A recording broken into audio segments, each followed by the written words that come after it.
다자이 오사무의 1947년 작품 사양 읽어보겠습니다. 사양은 석양 때 비치는 비스듬한 햇빛을 가리키는 말이죠. 이 책은 모두 8개의 글로 이루어져 있습니다. 1. 아침에 식당에서 수프를 한 수저 후루룩 마신 어머니가 아 하고 나직이 소리를 질렀다. 머리카락? 수프에 무언가 언짢은 것이라도 들어있는 것이 아닐까 하고 생각했다. 아니.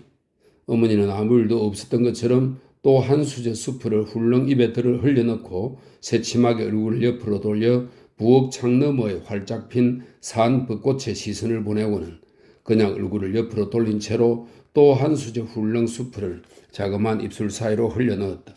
훌렁이라는 형용은 어머니의 경우 결코 과장은 아니다. 여성 잡지 등에 실려있는 식사예법 따위와는 전혀 딴판이다. 남동생 나오지가 언젠가 술을 마시면서 누나인 나에게 이렇게 말한 적이 있다. 자기가 있다고 모두 귀족이라고 말할 수는 없단 말이야.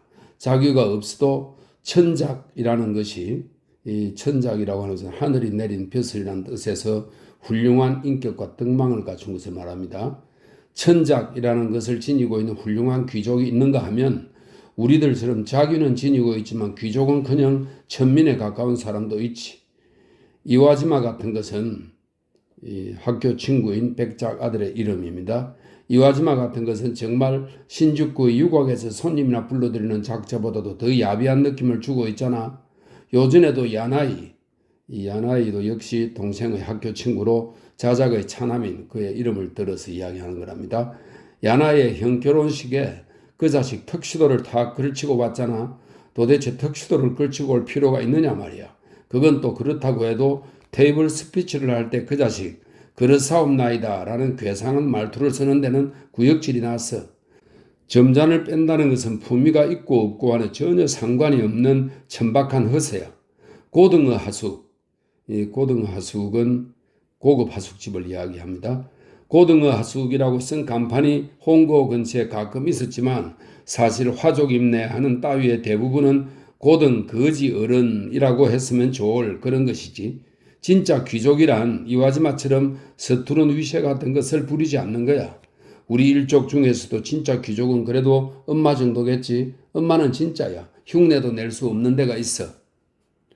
수프를 마시는 방법에서도 우리는 수프 접시 위로 몸을 조금 구부리고 스푼을 옆으로 쥐고 수프를 떠서 그대로 스푼을 옆으로 쥔 채 입으로 날라다 먹지만 어머니는 왼쪽 손으로 가볍게 테이블가를 짚고 상체를 구부리는 일도 없이 얼굴을 반드시 세우고 수프 접시는 제대로 들여다보지도 않고 스푼을 가로들어 싹 떠나가 제비처럼 날려바다고 형용했으면 좋을 정도로 가볍고 솜씨 있게 스푼을 입과 직각이 되게 가져다가 스푼 끝에서부터 수프를 입술 사이로 흘러넣는 것이다.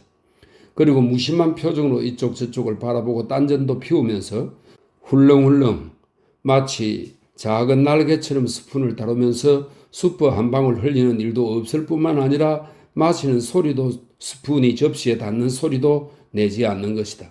그것이 소위 정식 예법에서 벗어나는 식사법인지는 모르지만 나의 눈은 정말 귀엽고 그야말로 진짜처럼 보인다. 또 사실 마시는 음식을 고개를 숙이고 스푼의 옆으로부터 빨아들이는 것보다는 천천히 상반신을 바르게 세우고 스푼 맨 끝에서부터 입에 흘려 넣듯이 하는 편이 이상하리만큼 맛이 있는 것이다. 그러나 나는 나오지가 말한 것처럼 고등거지이기 때문에 어머니와 같이 그처럼 가볍고 손쉽게 스푼을 다룰 줄 몰라서 하는 수 없이 접시 위에 덮치듯 말하자면 정식 예법대로 답답한 식사 방법을 취하고 있는 것이다. 수프만이 아니라 어머니가 식사하는 방법은 무척이나 예법에 벗어나 있다. 고기가 나오면 나이프와 포크로 고기 덩어리를 모두 조그맣게 썰어놓고 다음에는 나이프는 쓰지 않고 포크를 오른손으로 바꾸어 쥐고 그 고기 한 점 한 점을 포크로 찍어서 천천히 즐거운 표정으로 드신다. 또 뼈가 붙은 채 나오는 닭고기 같은 것은 우리들이 접시에 나이프가 닿는 발그락 소리를 내지 않고 뼈에서 살을 떼어내라고 애를 쓰고 있을 때 어머니는 예사롭게 손가락으로 뼈 있는 데를 쥐고 입으로 뼈에서 고기를 벗겨내며 시치미를 뗀다. 그런 야만스러운 행동도 어머니가 하면 귀엽기도 하려니와 묘하게도 에로틱하게조차 보이니 진정 가짜와는 다른 데가 있는 것이다. 뼈가 붙은 닭고기의 경우뿐 아니라 어머니는 런치에 곁들인 햄이나 소시지 따위도 거침없이 손가락으로 집어서 드시는 일조차 가끔 있다. 주먹밥이 왜 맛이 있는지 알아? 그건 인간의 손가락으로 쥐어서 만든 거니까 그런 거야. 라고 하신 적도 있다. 정말 손으로 먹으면 맛있을 거야 하고 나도 생각할 때가 있지만 나처럼 고등 거지가 자칫 잘못 흉내를 낸다면 그야말로 진짜로 거지 꼴이 될 것만 같아서 참고 있다. 동생인 나오지조차도 마마에게는 못 당하겠다고 말하고 있는데 진정 나도 어머니 흉내는 어려워서 절망감 같은 것조차 느낄 때가 있다. 언젠가 니시카다초의 우리 집 정원에서 초가을 달박은 밤이었는데 나는 어머니와 단둘이 연못가에 있는 정자에서 달을 보면서 여우가 시집갈 때와 쥐가 시집갈 때는 그 준비가 어떻게 다를까 하고 웃으며 얘기를 나누고 있었다. 그러던 중 어머니가 벌떡 일어나더니 정자 옆의 쌀이꽃 숲 안으로 들어가 하얀 쌀이꽃 사이로 더 선명하고 하얀 얼굴을 내놓고 웃음을 띠며 가즈코 어머니가 지금 무엇을 하고 있는지 맞춰봐 라고 하셨다. 꽃을 꺾고 계시겠죠? 라고 말했더니 조그마하게 소리를 내어 웃으면서 소변을 보았어. 특별히 쪼그리고 앉은 것도 아니어서 놀랐지만 그러나 나 같은 사람으로는 도저히 흉내도 내지 못할 만큼 진정 애교스러운 느낌이 들었다. 오늘 아침 수프 이야기에서 무척 벗어났지만 요즘에 읽은 어느 책에서 루이 왕조 무렵의 귀부인들은 궁전의 정원이나 또는 복도 구석 같은 곳에서 아무렇지도 않게 소변을 보았다는 것을 알았는데 그 순진함이 참으로 사랑스럽게 느껴져서 우리 어머니 같은 분이 그와 같은 진짜 귀부인의 최후의 한 사람이 아닐까 하고 생각했다. 각설하고 오늘 아침에 수프를 한 수저 드시고 나서 아 하고 나직이 소리를 지르시기에 머리카락 하고 여쭈어 보았더니 아니 하고 대답하신다. 간이 짰나 봐요. 오늘 아침에 수프는 일전에 미국에서 배급된 깡통 그린피스를 체에 걸러서 내가 포타주처럼 만든 것인데 원래 요리에는 자신이 없던 터라 어머니는 아니 라고 하여도 마음이 놓이질 않아서 그렇게 말했던 것이다. 맛있게 잘 되었어. 어머니는 정색을 하며 그렇게 말하고는 수프를 다 드시고 다음에는 김으로 싼 주먹밥을 손으로 집어들고 드셨다. 나는 어린 시절부터 아침 식사는 식욕이 없어 10시쯤 되지 않으면 배가 고프지 않기 때문에 오늘도 겨우 수프만 마시기는 했으나 먹는다는 일이 부담스러워서 주먹밥을 접시에 올려놓고 거기에 젓가락을 쑤셔넣어 뜯어 헤치고는 그 조그마한 밥 조각을 집어넣어 어머니가 수프를 드실 때의 스푼처럼 입과 직각으로 마치 세 장의 새에게 모이를 주듯 입에 밀어넣고 느릿느릿 먹고 있었다. 그동안에 어머니는 벌써 식사를 모두 끝내고 가만히 일어서서 아침 햇살이 비치는 벽에 등을 기대고 잠시 내가 밥을 먹는 모양을 보시다가 가즈코는 아직도 멀었네. 아침 식사를 제일 맛있게 먹어야 되는데 어머니는 맛있으세요? 그야 물론 나는 이제 병자가 아니니까. 가즈코도 이젠 병자가 아닌걸요? 아직은 안 돼. 어머니는 마음 아픈 듯 웃으며 고개를 저었다. 나는 5년 전에 폐병으로 자리에 누운 일이 있기는 했지만 그건 진짜가 아니고 일종의 꾀병이라는 걸 나는 알고 있다. 그러나 어머니가 앞서 앓은 병환은 정말 염려스럽고 애처로운 병환이었다. 그런데도 어머니는 내 걱정만 하신다. 아 하고 내가 소리를 냈다. 왜? 하고 이번엔 어머니 쪽에서 묻는다.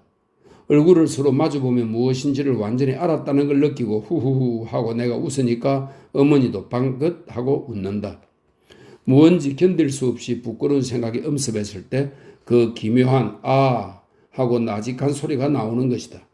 내 가슴에 지금 갑자기 후후 하고 6년 전 나의 이혼 때의 일이 선명하게 올라와서 견딜 수가 없어 무심결에 아 하고 소리를 내었던 것인데 어머니의 경우는 어떤 것이었을까?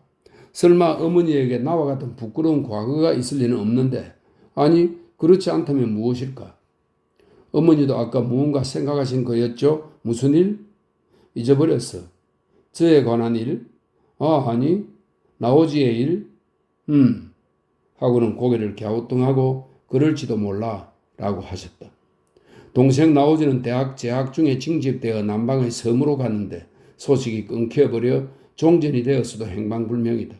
그래서 어머니는 이제는 나오지를 못 보겠거니 하고 각오하고 있다고 하지만 나는 그런 각오 같은 것을 한 번도 해본 일이 없다.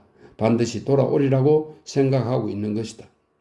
이미 체념해버렸다고 생각하면서도 맛있는 수프를 먹으니까 나오지가 생각나서 견딜 수 없었어. 좀 더 나오지에게 잘해줄 걸 그랬어. 나오지는 고등학교에 들어가서 무렵부터 이상하게 문학에 파고들어 마치 불량 소년 같은 생활을 시작해서 어머니에게 얼마나 걱정을 끼쳐드리는지 모른다. 그런데도 어머니는 맛있는 수프 한 수저 들고도 나오지를 생각하고 아 하신다. 나는 밥을 입에 쑤셔넣은 채 눈시울이 뜨거워졌다. 걱정 마세요. 나오지는 염려 없대도요. 나오지 같은 악당은 여간에서는 죽거나 하지 않아요. 죽는 사람은 꼭 얌전하고 곱고 상냥한 사람인 법이에요. 나오지 따위는 몽둥이로 후리갈기도 죽지 않을 거예요. 어머니는 웃으며 그럼 가즈코는 빨리 죽는 편일까? 하고 나를 놀린다. 어머 왜 그럴까요? 나 같은 사람은 악당보다도 더한 사람이니까 80살까지는 염려 없어요. 그래? 그렇다면 어머니는 90살까지 문제 없겠구나. 네. 라고 하다 말고 난 좀 난처해졌다. 악당은 장수한다. 예쁜 사람은 빨리 죽는다. 어머니는 예쁘다. 그러나 오래 살기를 바란다. 나는 무척 당황했다. 저를 놀리셨군요. 라고 말하고 나니까 아래 입술이 부들부들 떨려오고 눈에서는 눈물이 떨어졌다. 뱀의 얘기를 해야 할 것 같다. 그 4, 5일 전 오후에 근처 아이들이 정원 울타리 대나무 숲에서 뱀의 알을 10개나 발견해 가지고 왔다. 애들은 살무사 알이다 라고 주장했다. 나는 저 대나무 숲에 살무사가 10마리나 있으면 마음 놓고 정원에 내려설 수가 없다고 생각했기 때문에 불에 태워버리자라고 했더니 아이들은 신이 나서 좋아라고 내 뒤를 따라온다. 대나무 숲 가까운 곳에 나무 잎과 나뭇가지를 쌓아놓고 불을 질러 그 불 속에 알을 하나씩 던져 넣었다. 알은 쉽사리 타지 않았다. 아이들이 나무잎이나 나무가지를 불꽃 위에 얹어서 불을 세게 했으나 좀처럼 알은 탈 것 같지 않았다. 아랫집 농가의 처녀 아기가 울타리 너머에서 뭘 하고 계시는 겁니까? 하고 웃으면서 물었다. 살무사 알을 태우고 있는 거예요. 살무사가 나오면 무서우니까. 얼마나 큰데요? 메추리 알만 해요. 새하얗고요. 그럼 보통 뱀의 알이에요. 살무사의 알이 아니고요. 날 것으로는 여간에서 타질 않아요. 처녀아이는 사뭇 우습다는 듯이 웃으며 가버렸다. 30분 동안이나 불을 지피고 있었지만 아무리 해도 알은 타지 않았으므로 아이들에게 알을 불 속에서 끄집어내게 하고 묘나무 아래에 묻게 하고 나는 잔도를 모아서 묘표를 만들어 주었다. 자, 모두들 기도해 줘요. 내가 쭈그리고 앉아 합장하니까 아이들도 조용하게 내 뒤에서 쭈그리고 앉아 합장을 하는 모양이다. 그런 뒤에 아이들과 헤어져서 나 혼자 돌계단을 천천히 올라가는데 계단 위의 등나무 시렁 아래의 그늘에 어머니가 서 있다가 잔인한 짓을 하는구나 라고 하셨다. 살무사인 줄 알았더니 보통 뱀이었어요. 그래도 정중히 매장해 주었으니까 염려 없어요 라고는 했지만 이걸 어머니에게 들킨 것은 꺼림칙해 했다. 어머니는 결코 미신을 믿는 사람은 아니지만 10년 전 아버지가 니시카타조에 있는 집에서 돌아가신 후부터 뱀을 무척 무서워하셨다. 아버지 임종 직전에 어머니는 아버지 머리맡에 가느다란 검은 끈이 떨어져 있는 것을 보고 별 생각 없이 집으려고 했는데 그게 뱀이었다. 스르르 도망가더니 복도로 나가서 어디론가 가버렸는데 그걸 본 것은 어머니와 와하다 숙부님 두 사람뿐이었다. 두 분은 서로 얼굴을 마주 보았으나 아버지의 임종이 임박한 저택 안에 소동이 일어나지 않게 참고 아무 말도 하지 않았다고 한다. 우리들도 그 자리에 같이 있었지만 뱀의 일은 전혀 알지 못했다. 그러나 아버지가 돌아가신 날 저녁에 정원 연못가의 나무란 나무에는 모두 뱀이 감겨 있었던 일은 실제로 나도 보아서 알고 있다. 나는 지금 29의 할머니가 되었지만 10년 전 아버지가 돌아가실 때에도 이미 19이나 되었던 것이다. 그래도 그때 이미 어린아이가 아니었으니까 10년이 지난 오늘에도 그때의 기억이 생생하다. 내가 영전에 꽂을 꽃을 꺾으려고 정원 연못 쪽으로 걸어가서 연못가의 철쭉꽃 곁에 발을 멈추고 문득 바라다 보니 그 철쭉꽃 가지 끝에 작은 뱀이 감겨 있었다. 약간 놀라서 곁에 있던 황매와 가지를 꺾으려고 했더니 그 가지에도 감겨 있었다. 그 옆에 있는 물풀의 나무에도 새잎이 나온 단풍나무에도 금작화 나무에도 등나무에도 벚꽃나무에도 이 나무에도 저 나무에도 뱀이 감겨 있었던 것이다. 그러나 나는 그다지 무섭게 느껴지지 않았다. 뱀도 나와 마찬가지로 아버지의 죽음을 슬퍼하여 구멍에서 기어나와 아버지의 영혼에 배려를 드리고 있구나 하는 생각이 들었을 뿐이다.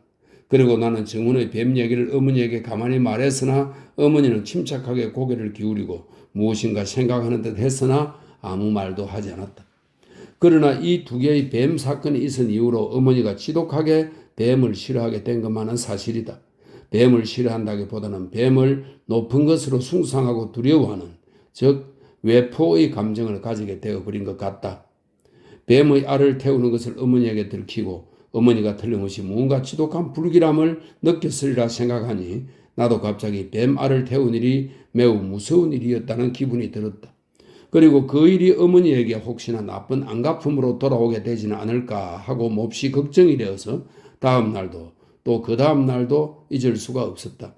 그런데 오늘 아침엔 식당에서 아름다운 사람은 빨리 죽는다는 둥 맹랑한 소리를 중얼거리고 그 뒤에는 그 말을 수습하지 못하고 울어버렸으나 아침 설거지를 하면서 어딘가 내 가슴 속에는 어머니의 생명을 단축시키는 기분 나쁜 작은 뱀이 한 마리 들어있는 것 같아서 죽고 싶도록 마음이 언짢았다.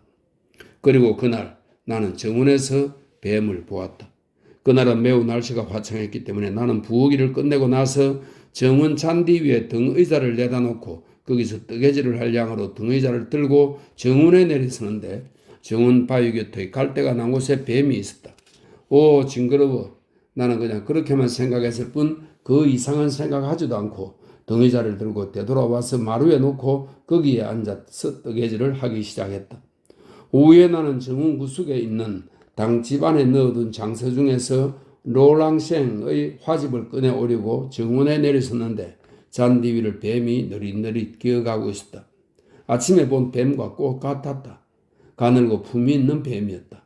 나는 암놈이로구나 라고 생각했다. 그 암놈뱀은 잔디밭을 조용히 가로질러 찔레꽃 그늘까지 가서는 멈추어서 고개를 들고 가느다란 불꽃 같은 혀를 내놓고 바르르 떨었다.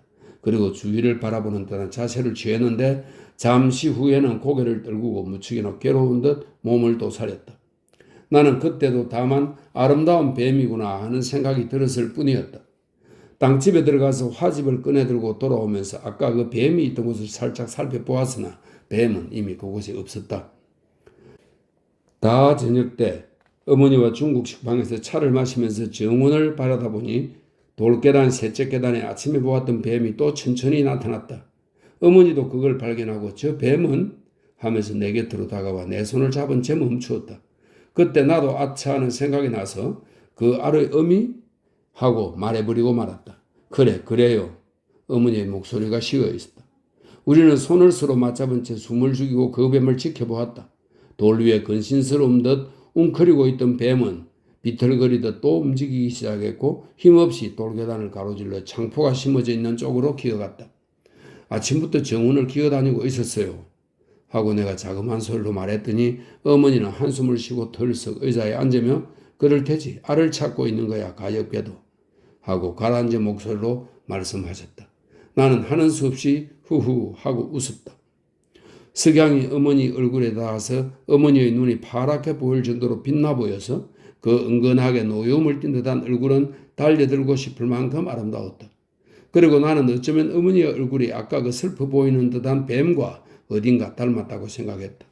그리고 내 가슴 속에 살고 있는 살무사 같은 울퉁불퉁하고 흉악한 뱀이 그 슬픔이 깊고 처절하게 아름다운 어미뱀을 언젠가는 물어 죽여버리지는 않을까 하고 왜 그런지 그런 생각이 들었다.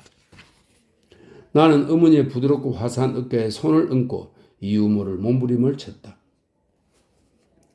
우리가 도쿄 니시가타초에 집을 버리고 이제의 약간 중국풍인 이 산장으로 이사해 온 것은 일본이 무조건 항복을 한 해의 12월 초였다. 아버지가 돌아가시고 나서 우리 집의 경제는 어머니의 동생이며 그리고 지금으로는 어머니의 단 하나의 육친인 와다 외숙이 전부 돌봐주고 있었는데 전쟁이 끝나고 세상도 변하자 와다 외숙도 이젠 도리가 없다. 집을 팔 수밖에 다른 방법이 없다. 가정부도 모두 내보내고 모녀 둘이서 어디 시골에 아담한 집을 사서 편안하게 사는 게 좋겠다 라고 어머니에게 말씀하신 모양이었다. 어머니는 어린애보다도 돈에 관한 일을 잘 모르는 분으로 와다 외숙에게 그런 말을 듣고는 그럼 잘 부탁해요 하고 모두 맡겨버린 모양이었다. 11월 말에 외숙에게서 속달이 왔다. 존즈 철도 연선에 가와다 자작의 별장이 매물로 나와 있다. 집은 높은 데 있어서 전망이 좋고 밭이 100평쯤 있다. 그 근처가 매화의 명소여서 겨울에 따뜻하고 여름에 시원하여 살다 보면 아마도 마음에 들 것이라고 했다. 저쪽과 직접 만나서 얘기할 필요도 있을 것 같으니 내일 긴자에 있는 나의 사무실에 오시기 바란다는 내용이었다. 어머니 가시겠어요? 하고 내가 물으니까 내가 부탁한 일인데 라며 견딜 수 없이 쓸쓸하게 웃으며 말씀하셨다. 다음날 먼저 있던 운전사인 마스야마에게 동반을 부탁하여 어머니는 점심때가 지나서 외출해서는 저녁 8시경에 마스야마와 함께 돌아왔다. 결정했어. 가즈코 방으로 들어와 가즈코의 책상에 손을 잡고 무너지듯 앉으며 그렇게 말씀하셨다. 결정하시다니 무엇을요? 전부. 그래도 하고 내가 놀라며 어떤 집인가 보기도 전에 어머니는 책상 위에 한쪽 팔꿈치를 세워 짚고 이마에 가볍게 손을 대며 약간 한숨을 쉬고 와다 외숙이 좋은 곳이라고 하시는 걸 난 이대로 눈 딱 감고 그 집으로 이사를 가도 좋을 것 같아 라고 하며 얼굴을 들고 희미하게 웃었다. 그 얼굴은 약간 야위어 보이고 아름다웠다. 그렇군요 하고 나도 어머니의 와다 외숙에 대한 신뢰심의 아름다운 마음에 눌려서 맞장구를 치며 그럼 가지고도 눈을 감아야죠. 둘이는 소리를 내어 웃었지만 웃고 난 뒤가 정말로 쓸쓸했다. 그날부터 매일 인부들이 집으로 와서 이삿짐 꾸리는 일이 시작되었다. 와다 외숙도 와서 팔아버릴 것은 팔아버리도록 각각 지시를 하고 방법을 알려주었다. 나는 가정부 오기미와 둘이서 옷가지를 정리하고 쓸모없는 쓰레기를 마당에서 태우기도 하며 바빴지만 어머니는 정리하는 것을 거들지도 않고 이래라 저래라 지휘도 하지 않고 매일 방에서 우물꾸물 하고만 있는 것이었다. 왜 그러세요? 이제 가기 싫어지셨어요? 하고 용기를 내어 물어보았지만 아니 하고 멍청한 표정으로 대답하실 뿐이었다. 열흘쯤 걸려서 정리가 다 되었다.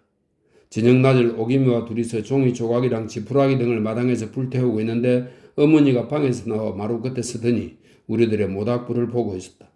회색을 느끼기에는 차가운 서풍이 불어서 연기는 땅을 기듯 낮게 흐르는데 나는 문득 어머니의 얼굴을 올려다보고 그 얼굴빛이 지금까지 본 일이 없었을 만큼 나쁜데 깜짝 놀라서 어머니 안색이 몹시 나빠요 하고 소리를 질렀더니 어머니는 가볍게 웃고는 아무렇지도 않아 하며 그냥 방으로 들어가 버리셨다. 그날 밤 이부자리는 몽땅 짐을 꾸렸기 때문에 오기미는 2층 양실의 소파에서 어머니와 나는 어머니 방에서 옆집에서 빌려온 이부자리를 깔고 둘이 함께 잤다. 어머니는 어머나 하고 놀랄 만큼 넓고 쇠약한 목소리로 가즈코가 있으니 가즈코가 함께 있으니까 난 이즈로 가는 거야. 가즈코가 있어 주니까 하고 뜻밖의 말을 하셨다. 나는 가슴이 들컥해서 가즈코가 함께 있지 않다면 하고 얼결에 반문했다. 어머니는 갑자기 울면서 죽는 편이 나을 거야. 아버님이 돌아가신 이 집에서 어머니도 죽어버리고 싶은 거야 하고 더듬더듬 말하더니 이윽고 격렬하게 우셨다. 어머니는 지금까지 나에게 한 번도 이렇게 마음 약한 말을 한 적이 없었고 또 이렇게 몹시 우는 모습을 나에게 보인 적도 없었다. 아버지께서 돌아가셨을 때에도 또 내가 시집을 갈 때도 아기를 뵌 채 어머니 곁으로 돌아왔을 때에도 또 그 아기가 병원에서 죽어서 나왔을 때에도 내가 병석에 눕게 되었을 때에도 또 나오지가 나쁜 짓을 했을 때에도 어머니는 결코 이렇게 약한 모습을 보이지는 않았다.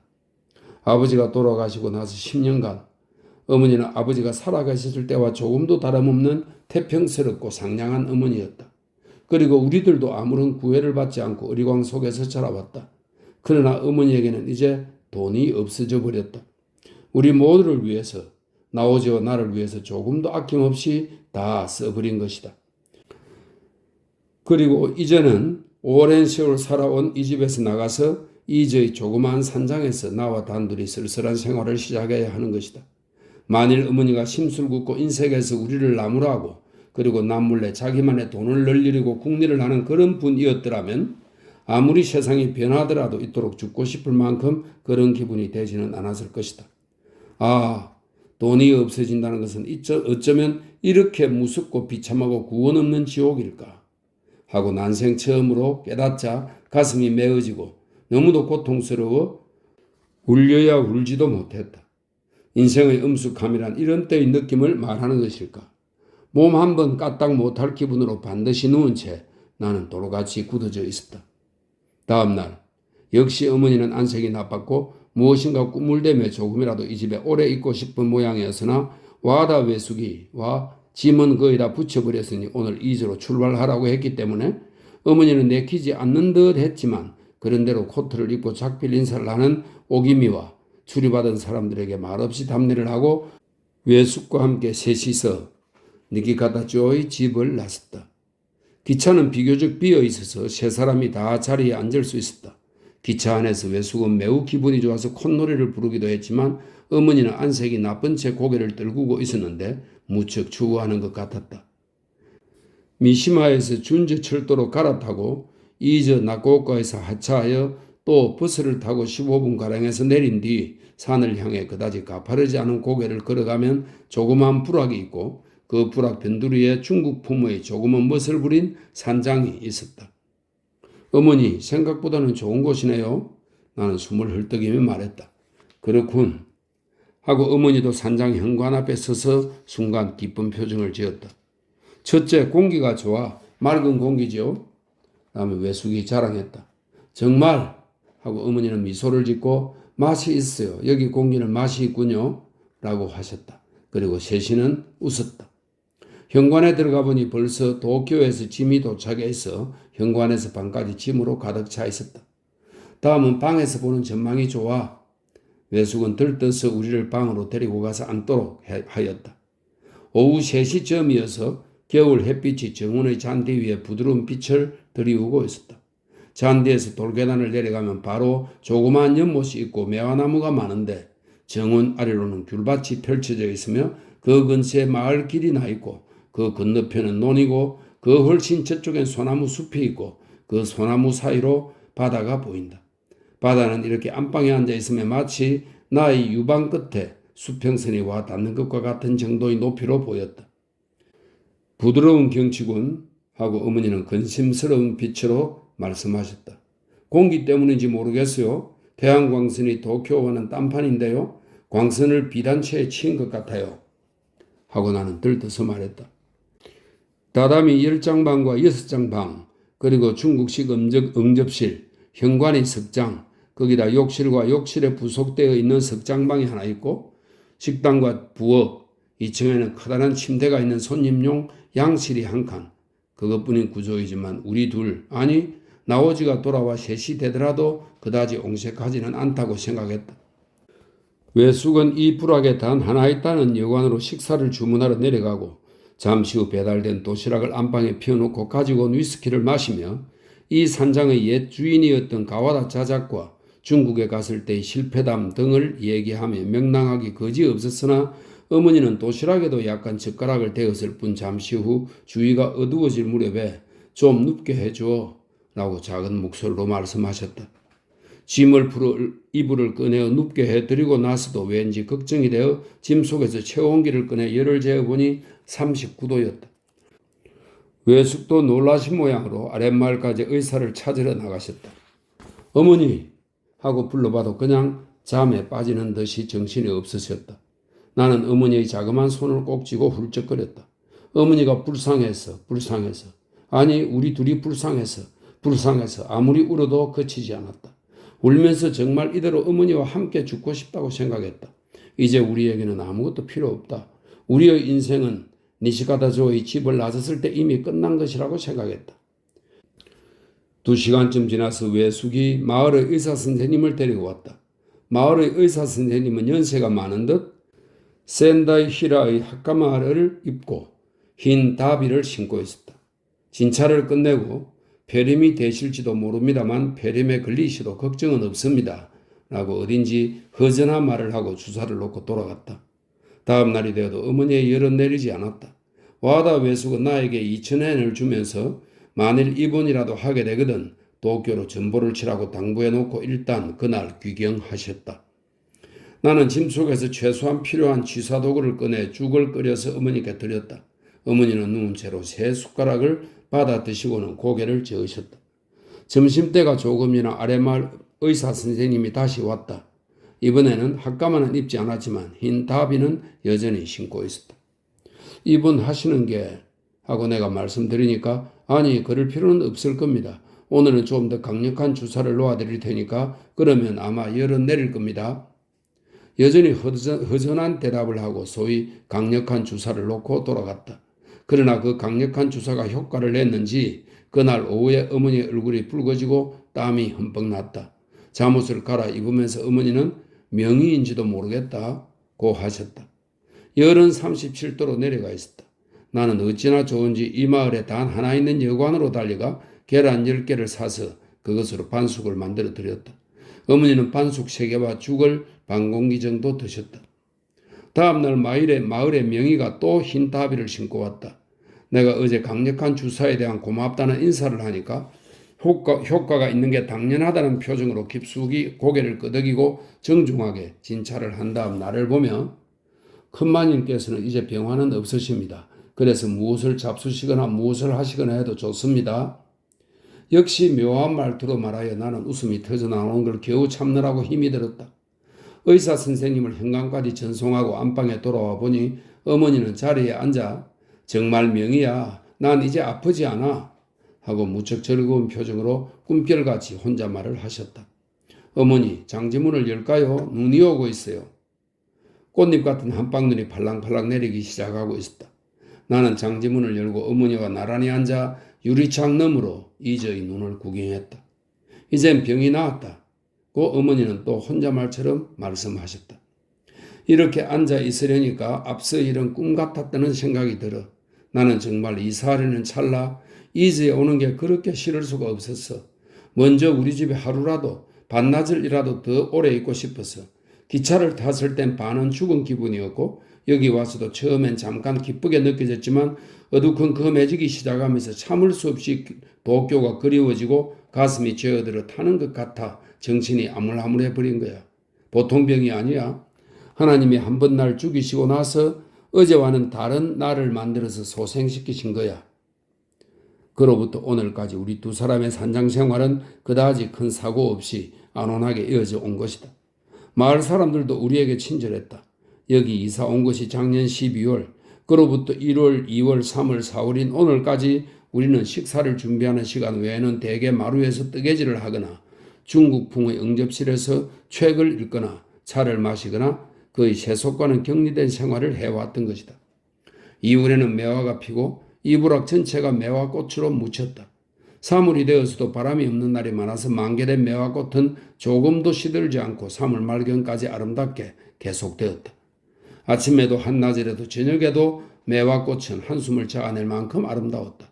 그리고 마루의 유리문을 열면 언제나 꽃향기가 방 안으로 흘러들어왔다. 3월 말경이 되자 저녁에는 반드시 바람이 불었고 내가 저녁 식당에서 공기를 닦고 있으면 매화 꽃잎이 바람에 불려 들어와서 공기 속으로 들어갔다. 4월이 되자 나와 어머니는 마루에서 뜨개질을 했는데 두 사람의 화제는 대개 밭을 어떻게 이용할까 하는 계획이었다. 어머니도 거들어 주겠다고 하신다. 아, 이렇게 써나가면 정말 우리는 언젠가 어머니가 말한 대로 한번 죽어서 다른 우리로 소생할 것도 같은데 그러나 예수님과 같은 부활은 결국 인간에게는 불가능한 것일까?